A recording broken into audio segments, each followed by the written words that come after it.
So this video goes out to the editors of Whispers of Wenatchee, and this is the spoken word version of um, The Wasting Poet in response to the final draft.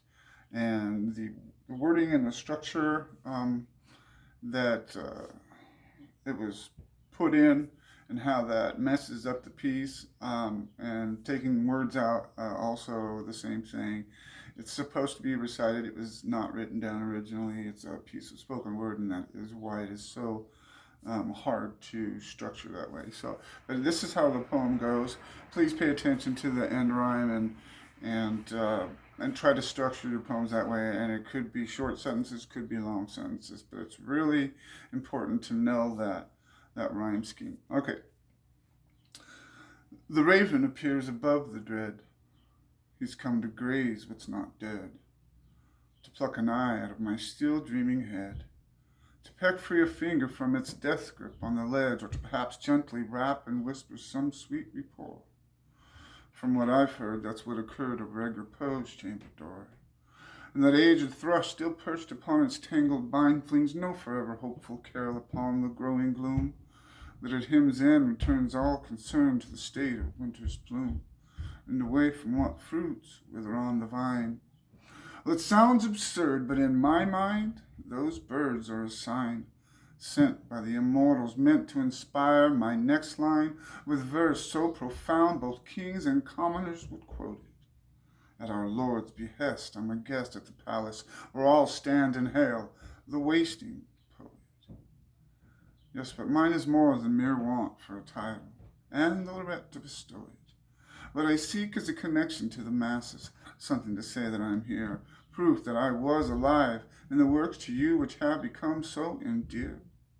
Well, I could say that it was I, Kevin Strickland, who wrote it. Yes, but that brings us back to the small matter of my empty page, to the ink that won't flow, to the ideas that won't grow in advancing age. And the more I sit and think, the more I think to quit.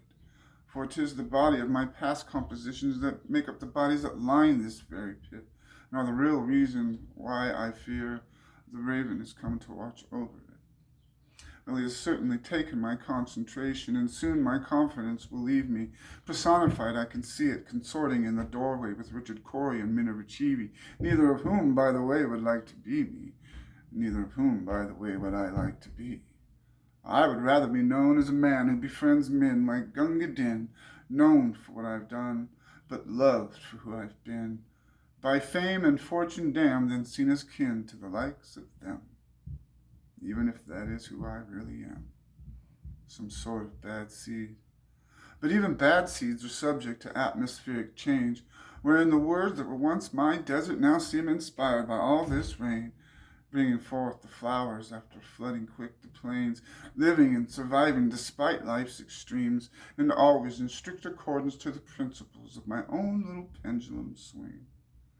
And I'll tell you, the threshold is the damnedest place for one's will to make a stand, yet wherein from the view of that precipice come those moments that make a man. And any man who knows how roads diverge through a yellow wood knows those roads lead to nowhere for those who simply crane their necks and stood.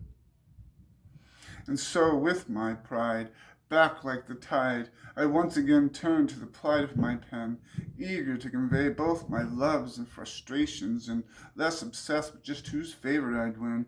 And all through the night will the poet procrastinate and toil, write, read, recite, repeat, burn the midnight oil, all to plant a seedling love in the heart of loveless soils, with the hope that from my labor springs some metaphorical string of perfect pearls. Or, in light of hearing how my heart sings, the love of some imperfect girl. I'm certain Shakespeare did not find his form by plucking thin his ream. More certain still he'd be a whore to his quail to have written so many scenes. And though I may just have the habit and not the stuff of dreams, I'll always have that edge to grab at, and some semblance of soul to fling. Not to mention the esteem that anonymity brings. For all the countless hours this craft demands, its rewards and gains are few. In fact, I scarce recall the reasoning behind why I ever began to do what it is I do. But one thing I learned in the onset of this affliction that to this day reigns true is the fact that poetry need not love me. She only need love you. And so, as my birds turn to their buzzardry, spare my sight, take this poem in lieu, and remember how through the decades I wrote despite the fact that nobody ever knew. And how dare I compare myself to Shakespeare? Well then, yea, I'd be a whore too. However, I continue to pay my dues. Last I heard, Shakespeare's dead. Hopefully that helps. If you have any questions, please contact me, call me over the phone. I'll even come and meet with you. But like I said, if we can't keep it in the original format with those words right there, then I'd rather not print it and save it for another edition. Thank you.